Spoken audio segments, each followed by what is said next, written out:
Arts College in Chennai City. Chennai College of Arts and Science. OMR Karapakam, Chennai. For more details, www.chennaiartscollege.com. Mega TV நேயர்களுக்கு வணக்கம். பெண்கள்.com நிகழ்ச்சியில் சுபகிரகம் பகுதியில் அனைவரையும் சந்திக்கிறதுல மிகவும் மகிழ்ச்சி. இன்றைக்கி நம்ம எதை பற்றி பேச போகிறோம் அப்படின்னு பார்த்தீங்கன்னா, நிறைய பேர் என்கிட்ட இந்த சந்தேகம் கேட்டிருக்காங்க. நிறைய பேருக்கு மனசில் கூட இருக்கும். இப்போ ஒரு சில வீடுகள்ல எல்லாம் பார்த்திங்கன்னா, அப்பா, பசங்க, மனைவி, இந்த மாதிரி எல்லாம் பாட்டி, தாத்தா, ஒரு கூட்டு குடும்பமாக இருப்பாங்க. ஒரு 3 பேருக்கு ஒரே மாதிரி ராசி, வேறு வேறு நட்சத்திரமாக கூட இருக்கலாம். இல்லை ஒரு சிலர் ஒரே நட்சத்திரமாக இருக்கலாம். ஒரே வீட்டில் இருப்பாங்க. ஒரு வீட்டில் பிரச்சனை வருதுன்னு வச்சுக்கோங்களேன். ஒரு பணப்பற்றாக்குறை வரும், இல்லை வீட்டில் டெய்லி சண்டை வரும். இது மாதிரி ஏதோ ஒரு பிரச்சனை வரும் பொழுது ஒரு ஜோசியர்கிட்ட போகும்போது, நீங்கள் 3 நட்சத்திரம் ஒரே வீட்டில் இருக்கீங்க பார்த்தீங்களா, 3 பேரும் ஒரே ராசி இல்லைங்களா, அதனால தான் உங்கள் வீட்டில் பிரச்சனை அப்படிங்கிற மாதிரி யாராவது சொல்லிடுவாங்க.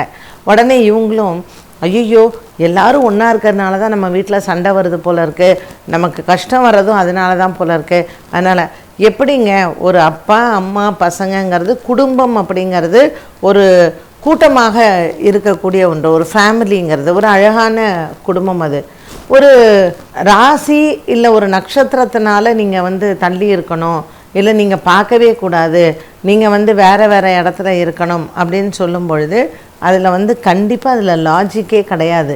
இப்போ நமக்கு தள்ளி இருந்தால் மட்டும் அந்த பிரச்சனைகள் தீர்ந்துடுமா?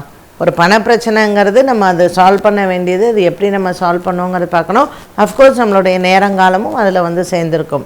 ஆனால் ஒரே ராசிக்காரர்கள் ஒரு 3 பேரோ 4 பேரோ ஒரே வீட்டில் இருக்கிறதுனால பிரச்சனைகள் வரும் அப்படின்னா அப்படி கிடையவே கிடையாது. நம்ம மக்கள் என்ன பண்ணிட்டாங்கன்னா, இந்த மாதிரி தவறான ஒரு நம்பிக்கையை வளர்த்து கொண்டு நம்ம மனசில் அதை போட்டு அது அச்சத்தை கொண்டு வந்துடும்.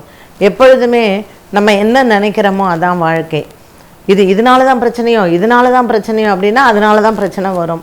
நம்ம ஒரு விஷயத்தை அதையே யோசனை பண்ணிக்கிட்டே இருக்கோம், அப்போ கண்டிப்பாக அதனால தான் இருக்கும். இப்போ சூரியன் சரியில்லைன்னு வச்சுக்கோங்களேன். ஒரு பையனுடைய ஜாதகத்தில் சூரியன் சரியில்லை. ஐப்பசி மாதத்தில் பிறந்தவர்களுக்கு சூரியன் நீச்சமாக இருக்கும். அப்போ என்னென்னா, கண்டிப்பாக அப்பாவோட கருத்து வேறுபாடு வரும். அந்த பையனுக்கும் அப்பாவுக்கும் ஒரு நல்ல சுமூகமான அண்டர்ஸ்டாண்டிங் வராது. இப்போ நல்ல ஒரு பொருளாதார வசதி இருக்கிறவங்க, இல்லை அந்த பையன் நல்லா வேலைக்கு போகிறான், பையனால் அவனால் இண்டிபெண்ட்டாக பண்ண முடியும்னா அந்த பையன் தனியாக இருக்கலாம். ஏன்னா அது அப்பா கூட சேர்ந்துருந்தால், அப்பா ஜென்ரலாக சொல்லுவாங்க அப்பாவால் அவங்களுக்கு பெரிய லாபம் இல்லை, அது உண்மை. ஆனால் 3 நட்சத்திரக்காரர்களோ அல்லது ஒரே ராசியில் இருக்கக்கூடிய 3 நபர்களோ ஒரே வீட்டில் இருக்கிறது அப்படிங்கிறது பிரச்சனையா அப்படின்னா கண்டிப்பாக இல்லை. அதை நம்ம நம்பக்கூடாது. அப்போது எதனால் அப்படி இருக்கும் அப்படின்னு பார்த்திங்கன்னா, இப்போ 3 பேருமே ஒரே ராசி இல்லைன்னா, ஒரு 7.5 சனின்னா 3 பேருக்கும் 7.5 சனி இருக்கும். அப்போ சனிக்கான பரிகாரங்களை அவங்க மேற்கொள்ளணும். வீட்டிலையே நல்லெண்ணெய் விளக்கு தான் ஏற்றணும், நல்லெண்ணெயை அதிகமாக பயன்படுத்தணும், நல்லெண்ணெயை எவ்வளோக்கு எவ்வளோ முடிஞ்சதோ தானமாக கொடுக்கணும்.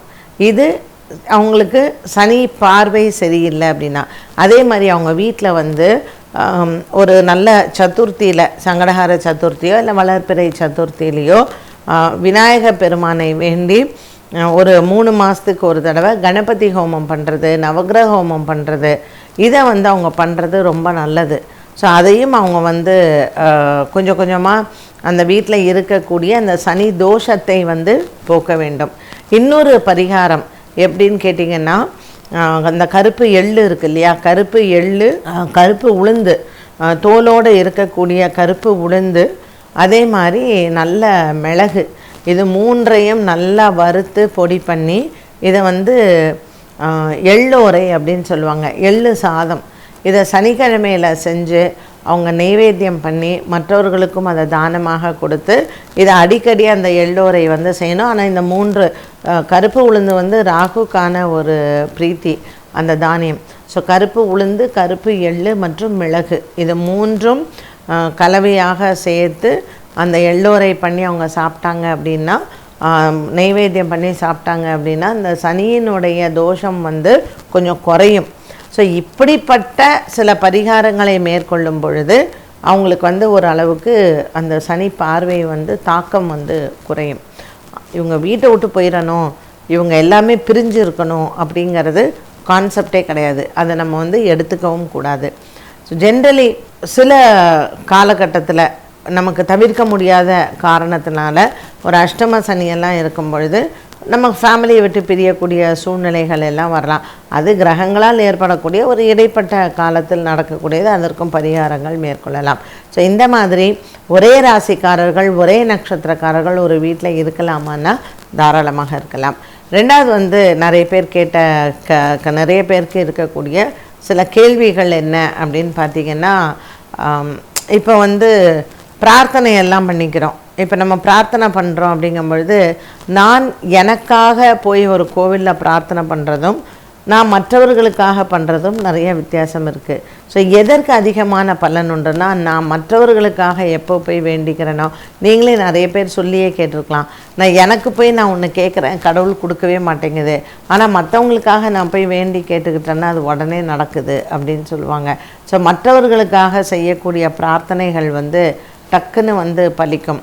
அப்போ நமக்காக நம்ம நண்பர்களுக்காகவோ அல்லது உறவினர்களுக்காகவோ நம்ம செய்யக்கூடிய பிரார்த்தனைகளுக்கு வந்து எப்போவுமே பலன் சீக்கிரம் கிடைக்கும். நம்ம போய் எனக்காக நான் போய் கோவிலில் போய் ஒரு 4 வாரம் சுற்றுறேன் அப்படிங்கிறத விட நான் இன்னொருத்தருக்காக அதை பண்ணும்பொழுது அவங்களுக்கு உடல் ஆரோக்கியமோ இல்லை திருமணமோ குழந்தை பாக்கியமோ டக்குன்னு வந்து நடக்கும். ஸோ மற்றவர்களுக்காக செய்யக்கூடிய பிரார்த்தனைகள் பலன் வந்து சீக்கிரம் கிடைக்கும். பரிகாரங்கள் மற்றவர்களுக்காக நாம் செய்யலாமா அப்படின்னா கண்டிப்பாக கூடாது. இப்போ ஒரு திருநாகேஸ்வரம் போகணும், ராகுக்கான பரிகாரம் அங்கே செய்யணும். ஸோ உங்கள் நண்பர்களுக்காக நீங்கள் போகிறீங்க அப்படின்னா அதற்கு பலன் வந்து லேட்டாக தான் கிடைக்கும். பிரார்த்தனை வேறு, பரிகாரம் வேறு. யாருக்கு அந்த கிரகநிலைகள் சரியில்லையோ அவர்கள் அந்த ஸ்தலத்திற்கு போனால் தானே அவங்களுக்கு அந்த எனர்ஜியை வந்து கிடைக்கும். இப்போ எனக்கு ராகு சரியில்லை, நான் வந்து திருநாகேஸ்வரம் போகிறேன், அந்த ராகு காலத்தில் உட்காந்து சுவாமிக்கு அபிஷேகத்தை நான் பார்க்குறேன் அப்படின்னா அது எனக்காக இருக்கக்கூடிய ஒரு ராகு தோஷம் நிவர்த்தி ஆகும். எனக்கு டைம் நல்லா இருக்குது, ஆனால் என் நண்பனுக்கு டைம் சரியில்லை. அப்போ நான் போய் என் நண்பனுக்காக உட்காந்து நான் பண்ணுறேன் அப்படின்னா அதற்கு பலன் வந்து கிடைக்காது, அவங்களுக்கு வந்து கிடைக்காது. நமக்கு ஒரு நல்ல நேரம் இருக்குது, நமக்கு இன்னும் அது அதிகமான ஒரு நல்லதை வந்து பண்ணுறதுக்கான ஒரு அனுகிரகத்தை ராகு பகவான் கொடுப்பார். அதனால் எப்பொழுதுமே ஒரு பரிகாரத்திற்காக உங்கள் நண்பர்களுக்கோ உறவினர்களுக்கோ அல்லது மற்றவர்களுக்கோ ஒரு ஆலயத்திற்கு சென்று ஒரு பரிகார ஸ்தலம், பிரார்த்தனை ஸ்தலம் வேறு. இப்போ திருப்பதியில் போயிட்டு நீங்கள் பிரார்த்தனை பண்ணிக்கலாம், சீக்கிரம் உண்டியலில் வாங்கி அவங்களுக்காக போடலாம், அவங்களுக்கு சீக்கிரம் கல்யாணம் ஆகட்டும், அவங்களுக்கு சீக்கிரம் குழந்தை பிறக்கட்டும், வீடு வாங்கணும், நன்னா படிக்கணும், இதெல்லாம் பிரார்த்தனை. அதெல்லாம் விற்கிற உண்டியலில் வாங்கி போட்டுட்டு வரலாம். ஸோ இந்த பிரார்த்தனை ஸ்தலம்ங்கிறது இப்போ சமயபுரத்துக்கு போகிறோம், அது பிரார்த்தனை ஸ்தலம், அம்பாள்கிட்ட வேண்டின்னு வரோம். நம்ம வந்து திருப்பதி போகிறோம், அங்கே வந்து வேண்டின்னு வரோம். ஆனால் ராமேஸ்வரம் வந்து பரிகார ஸ்தலம். அந்த ராமேஸ்வரம் எதற்காக போகிறோம்? ஒரு திலஹோமம் பண்ணுறோம், இல்லை யாருக்காவது வந்து ஸ்ரார்த்தம் பண்ணணும் அப்படிங்கிறதுக்காக போகிறோம். ஸோ பிரத்தியாருக்காக நாம் போய் அதை செய்ய முடியாது, யார் செய்யணுமோ அவங்க தான் வந்து செய்யணும். ஸோ பரிகார ஸ்தலத்தில் பரிகாரம் தேவைப்படுபவர்கள் இல்லை அந்த பரிகாரத்திற்காக உடையவர்கள் அங்கு போயிட்டு பரிகாரம் செய்து கொள்ள வேண்டும். பிரார்த்தனை யாருக்காகவும் எங்கே வேணாலும் எப்போ வேணாலும் போயிட்டு வெளியூரில் போயோ இல்லை நமக்காக நண்பர்களுக்காக நம்ம செய்யணுன்னா அதை தாராளமாக நம்ம செய்யலாம். ஸோ இந்த பிரார்த்தனை ஸ்தலங்களுக்கும் பரிகார ஸ்தலங்களுக்கும் நம்ம வித்தியாசத்தை கண்டிப்பாக தெரிந்து கொள்ள வேண்டும். மற்றவர்களுக்காக நீங்கள் வந்து ஒரு கோயிலில் போய் பிரார்த்தனை பண்ணலாம், ஆனால் மற்றவர்களுக்காக நீங்கள் போய் பரிகாரங்களை செய்ய முடியாது. அடுத்ததாக இருக்கக்கூடிய ஒரு சின்ன சின்ன ஒரு சந்தேகங்கள் கேள்விகளில் வந்து பார்த்திங்கன்னா, இப்போது பெரியவங்க வந்து கோவிலுக்கு எல்லாம் வேண்டிக்குவாங்க, நான் கோயிலில் உண்டியலில் வந்து போடுறேன், இல்லை நான் வந்து சாமிக்கு வந்து இந்த மாதிரி ஏதாவது பிரார்த்தனை பண்ணிப்பாங்க. இப்போ வீட்டில் இப்போ அவங்க பெரியவங்க வந்து இறந்து போய்ட்றாங்க, அந்த பிரார்த்தனை பண்ணாமையே விட்டுறாங்கன்னு வச்சுக்கோங்களேன். அது அந்த மருமகள் அது வந்து எடுத்து செய்யலாம். மகனோ மருமகளோ அந்த வீட்டில் இருக்கக்கூடிய பெரியவர்கள் இறந்து விட்டால் இவங்க எடுத்து செய்யலாம். திருமணம் ஆகி போயிட்டாங்கன்னா மகள்கள் செய்ய முடியாது. மகனோ மருமகளோ அந்த தெய்வத்திற்கு குலதெய்வத்திற்கு செய்ய வேண்டியதை இவர்கள் எடுத்து கண்டிப்பாக செய்யலாம். ஸோ இப்படி பல விஷயங்கள், சின்ன சின்ன விஷயங்கள் தான், ஆனால் பல விஷயங்கள் நம்மளுடைய வாழ்க்கைக்கு நம்ம மறந்து போயிடுறோம், இல்லைன்னா நம்ம விட்டு போயிடுறோம். அதை திரும்ப நினைவுபடுத்துறதோ இல்லை அதற்கான சில விளக்கங்களோ தான் நாம் சுபகிரகத்தில் எப்போவுமே கொடுக்குறோம். ஸோ இன்றைக்கி அதனுடைய விஷயமாகத்தான் சில சந்தேகங்களுக்கு சில தெளிவுகள் உங்களுக்கு வந்து கிடச்சிருக்கும்.